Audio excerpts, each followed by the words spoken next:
એક કઢાઈમાં તેલ ઉમેરો. એમાં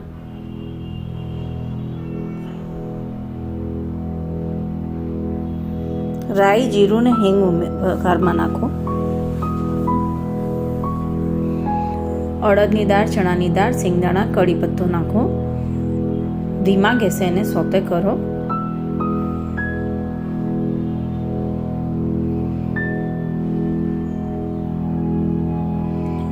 તલ અને લીલા મરચાં ઉમેરો. પાછું સોતે કરો.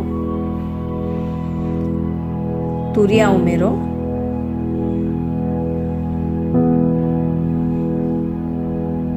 મીઠું સ્વાદ અનુસાર. ધીમી ફ્લેમમાં એને પાછું સોતે કરો અને ઢાંકી દો. હળદર, ધાણા, જીરું, મરચું મસાલો નાખો. કોથમીર નાખો, ઝીણી સમારેલી. સૂકા લાલ મરચાં 2 ઉમેરો. એક ચોપ કરેલો કાંદો નાખો અને પાછું સોતે કરો.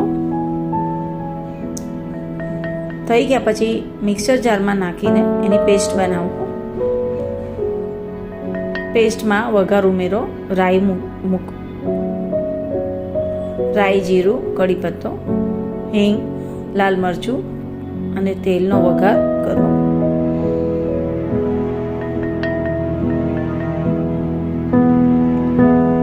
સ્ટીમ રાઈસ ઉપર આને સર્વ કરો. ઉપરથી ઘી પોર કરો.